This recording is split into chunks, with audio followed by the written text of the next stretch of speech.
Hi, this is Bryan Schaefer, President of Custom Learning Solutions. If you're interested in hiring me to deliver some dynamic workshops at your next conference or internal corporate training, please let me know.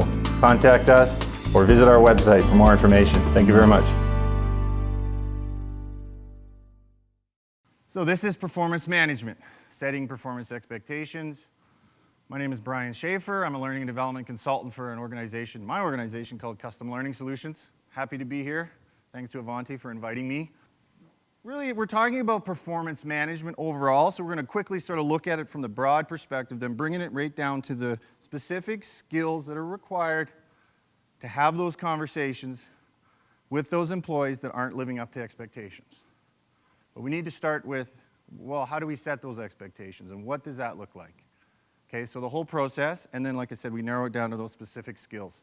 And by the time we're done here, you will have a plan and a set of steps in order to actually have that conversation when you get back to the workplace, if you have a situation where you need to have one. Common problem in organizations, and I'm not saying that there's nothing but bad employees out there, but at the end of the day, what's the impact of not having those conversations? Because what does it do for you, credibility-wise as a leader, if you're letting this stuff slide? What are the other people, the high performers, what do they think if they see this happening and you're not doing anything about it? What does that do to the team, to the morale, to your credibility as a leader? So typically what happens in organizations where this is going on, you'll lose the good people because they're frustrated, because they don't want to work in an organization of mediocrity where people can get away with things and nothing's done about it. I want to go to an organization where I can thrive and be successful and work with others that are of the same mindset. There's goal setting and performance expectations, so everybody understands what is expected of them, by individual, by role. Okay, and those are laid out and agreed upon by everybody in the organization. That's where we need to start, because what are you managing to? What are you course correcting from if people don't know what good looks like? So we need to do a good job of this. Then it's very easy to step in and say, hey, by the way, remember when we had that discussion about what time we start every day, or our dress code, or the way we interact with our customers, internal and external? I noticed something a little different than what we had agreed upon, and I'd like to make sure that that doesn't happen again. It's easy to have that conversation when everybody's crystal clear on what that expectation is to begin with. Then the ongoing, okay, you've been given the set of criteria in which to work from, now go and do it. And then it becomes on-the-job coaching and feedback. And then the last piece, and I'm sure we're all doing this, is performance review. This is one of the big messages I hope you take from this. We don't course correct employees once a year at performance review time. You see something going wrong, oh, performance review is coming up in 2 months. I'll just wait and we'll talk about it then. No, you deal with it immediately. If you've dealt with it immediately when it's come up, it's no longer an issue at the end of the year. And at the end of the year, it should really be a fun thing, almost. It should really almost be a celebration. Congratulations, you had a fantastic year. Yeah, there were some issues we had to deal with along the way. We had some great, open, honest conversations about those. I appreciate the fact that you were able to course correct, and you're a valuable employee. What does next year look like? Let's build some plans around what that looks like. That's what the conversation around annual performance appraisal should be. Yes, we got to document things in your system, and we got to check where your comp's going to be or whatever. That's part of the process. But the annual performance review, there really shouldn't be any surprises.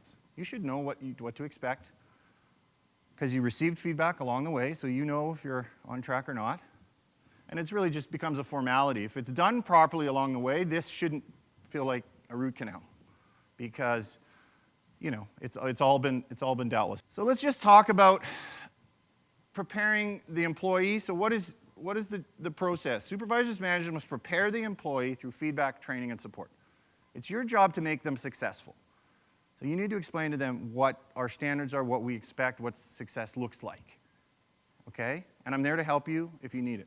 Because if you haven't laid that out, how do they know where to correct and what to correct? And how do you know how to give them specific feedback if this hasn't been done first? In skills, give them the training and support they need. Okay? And then spell out the accountability system. That just means this is how you're evaluated and how you're measured and what I expect of you and when and how we're going to provide feedback on those pieces.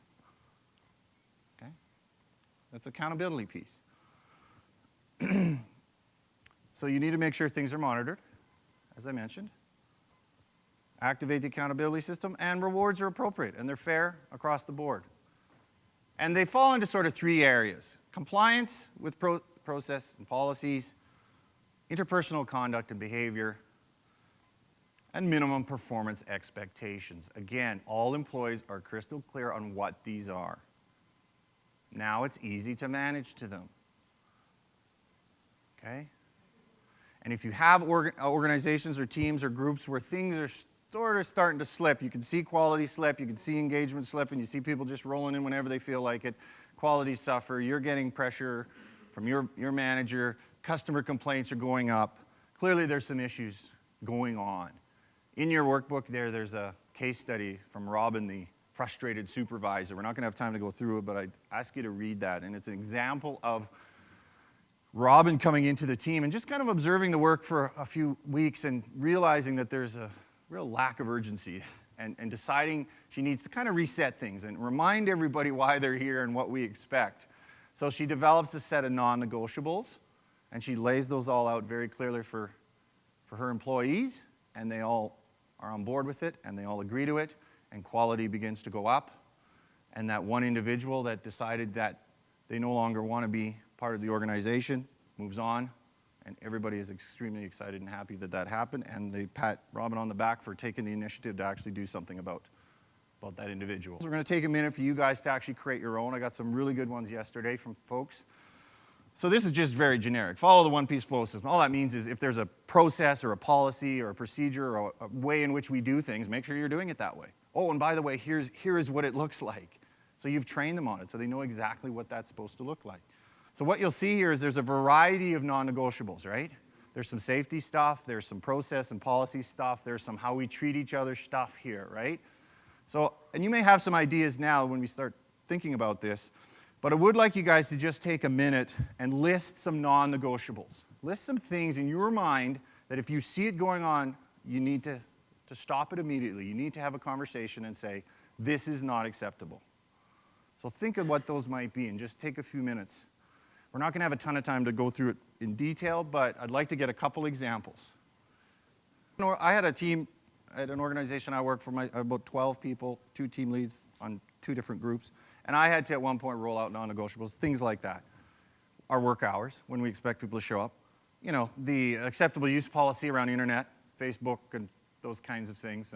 Break times, yeah, so I had to roll it out so everybody was crystal clear on what we expect. And like I said, 99% of the people understood it, believed it, and fell in line, and it was all good. Okay? But now it's easy to manage that, right? Because we were all there when we talked about it, and if I'm still not seeing it, then we need to have a conversation. And it's easy now to have that conversation because we're very specific. You've given them the standards, they understand it and agree to it. You've given them the training and support that they need if they're not up to where you need them to be skill-wise. And now they're expected to go out and do their jobs. This particular skill works only under 2 conditions. First of all, you have to actually be their direct supervisor. You can give feedback to coworkers, you can give feedback to your boss, but that's a different conversation. You're not going to use harnessing skills on your boss, okay? But you can certainly give feedback to coworkers and so on. But this is really, this is about a commitment to improve immediately, or there are consequences. I mean, that's ultimately the conversation. Just as a reminder, we had a discussion a few weeks ago when we rolled out our non-negotiables that our start time is 8 a.m. and that our breaks are 20 minutes, whatever they are. And I've noticed over the last few weeks that you've been taking 35-minute breaks and showing up at 8:45. Yeah, so that's the conversation you have. So you listed there, you're not telling, they're telling you. This is your problem, not mine. So don't get the monkey on your back after you've had the conversation. Okay, this is some behavior that I've observed that we're not going to allow to happen, and you are aware of that, and what are you going to do to fix it? And this is the other piece that's really key.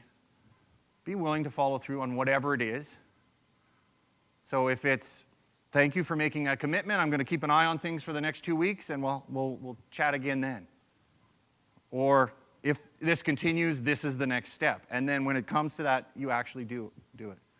So you've thought about it, you've written them down, you've shared the non-negotiables with your team, and you also have a list of things that you will apply harnessing skills to if you see. So why do you need to do this?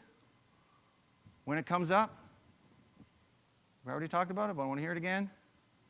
Why do you need to do it?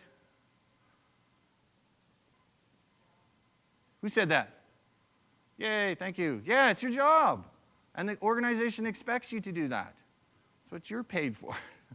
Fortunately, that comes with the title of manager, supervisor, leading others. You need to make sure everybody's delivering on the promise. So now we're getting right down to the real nitty-gritty of providing feedback. So one of the things, again, you need to make sure is you need to get support, okay, from your boss, and they agree and buy in that you're going to implement this. So that was one of the things that Robin did in the story. Was the first thing she did was go to her boss and say, I've noticed the team's not quite where I need them to be. My plan is to actually roll out some non-negotiables. Here's what they are, first of all. So you've agreed that these non-negotiables are something that we can do here at the organization. And then for her boss to say, I got your back. Go ahead and do this. Whenever I had to have a conversation, even if it was an off-the-record fatherly chat conversation with an employee, I would always tell my boss and said, just so you know, I'm going to have a conversation with John about his appearance again, or the first time, or whatever, just to give him a heads up so he knows. So that if it does go south, he's been involved in the sort of the process the whole way through. Told them exactly what it is you need to correct.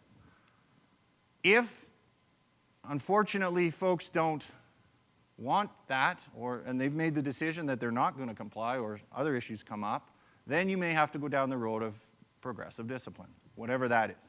Again, know what this is in your organization. And you've chatted with them up here so they know. I'm going to check back in 2 weeks. Hopefully things go well. But just so you know, if I'm not seeing improvement, unfortunately the next step is going to be a written warning or a verbal warning or whatever it is. The employee needs to know what that is. So then, when they have the next conversation, no surprises. And plan the conversation. Think about it. And then at the bottom it says what could go wrong. What are some things that you need to think about when you have the conversation. But again, the performance review, the annual or quarterly performance review shouldn't be the only time you discuss people's performance. So this is what the performance appraisal conversation should look like. We review the year, we look at your goals and what we set for targets and so on throughout the year. Maybe those changed a bit and we adjusted as we went. There was a couple issues I noticed with the way you delivered on project timelines and a couple days where you called in sick or whatever, whatever it is. You review those and you say, I appreciate you committing to not making sure those don't happen again. And then you discuss the next year. This is what we have planned for this year. What are your goals? Where do you want to be in the organization? I'm here to help. What can I do to make you more successful? So if they choose not to, based on everything you've done correctly, then that's their decision. And at some point, they'll make that decision, and off you go. And you don't want those kind of people in your organization anyway, so that's fine. But it's a decision they've made. You've done everything you can. We never like having to let an employee go, and we always feel bad about it, which I understand. I've done it myself in my career, and it's definitely not a nice day. However, I don't feel bad if I gave them every opportunity to be successful. We had conversations. They knew what was expected. I dealt with things immediately. At the end of the day, it's their decision, so I can't feel bad about it. And that's fine. And guess what? When they walk out the door, the rest of the team will give you a round of applause. People don't leave organizations, they leave their boss, right? So if you're not doing this well, you will lose people, good people, right? So again, why do we want to do this? Because it's your job and because the organization expects it. Okay? We want high performers. In order to build a high-performing team, you need to address issues as they arise.